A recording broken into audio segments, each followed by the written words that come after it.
Ito na ating full video ng paggawa natin ng puto cheese. Sa mga nagtatanong ng ating recipe ito mga sangkay, panoorin nyo na po. Ito lang ating mga ingredients, asukal, puto yung ating ginamit. So bali yung ating kumpletong sukat ng mga ingredients, nandiyan sa ating caption. Maglagay tayo ng maliit na lata ng evap milk. Sunod ay maglagay tayo ng 3 pirasong itlog. Yan, sundan nyo lamang po yung video mga sangkay.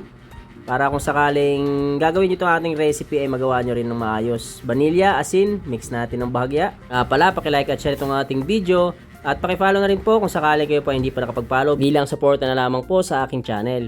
Next ingredients natin, mantika. At isunod na natin yung ating 450 grams na tubig. So ayan, bali haluin lamang natin, tunawin natin yung ating asukal na ating nilagay. Nga pala mga sangkay, 1 kilong harina yung ating gagamitin dito.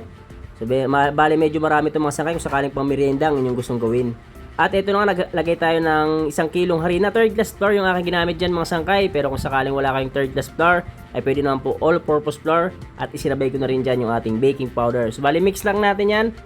So bali ang pag-mix natin dyan is kailangan po is wala nang buo-buong harina bago natin itigil sa paghahalo itong ating puto mixture. So bali napakadaling gawin lamang ito mga sangkay. At simple mga ingredients lamang yung aking ginamit para makagawa tayo ng puto cheese. Paalala lang mga sangkay ha, kung sakaling gagawin ito para pang negosyo, ay wag nyo pong kakalimutan na mag-costing. Isa sa parte sa ating pagnegosyo, isa sa pinakamahalaga sa ating pagnegosyo ay ang pagko-costing. Next step mga sangkay, ayan, lalagyan na natin yung ating natirang tubig, 250 grams. So bali yung una kong linagay is 450 grams at ito yung pahabol natin, 250 grams. Ito haluin na natin na maayos mga sangkay. So bali dito sa part na to, ayusin na natin yung paghalo.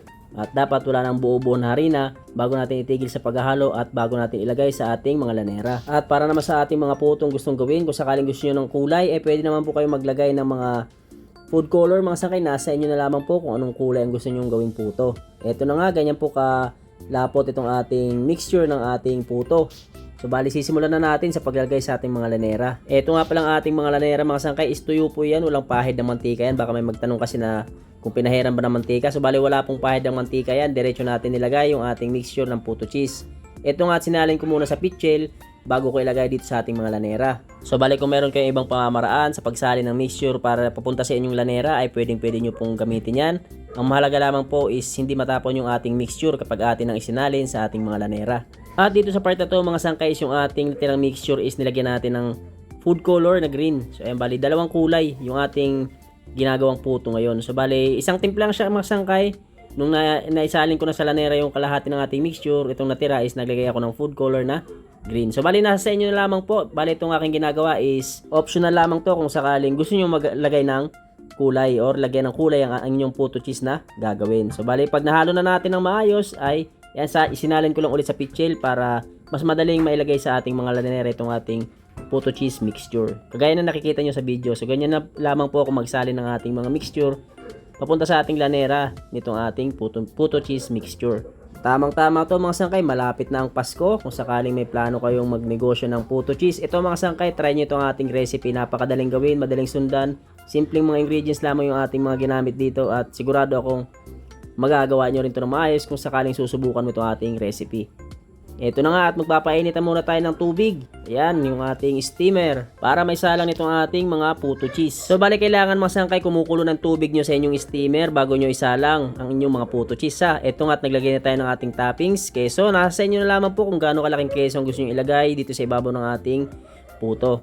At ito na nga, kumukulo na, ready na para isalang itong ating mga puto cheese. So bali takip nga pala nitong ating steamers, nilagyan ko ng tela para hindi po matuluan ng tubig itong ating mga puto cheese na niluluto. So inuulit ko mga sangkay, malapit na yung Pasko.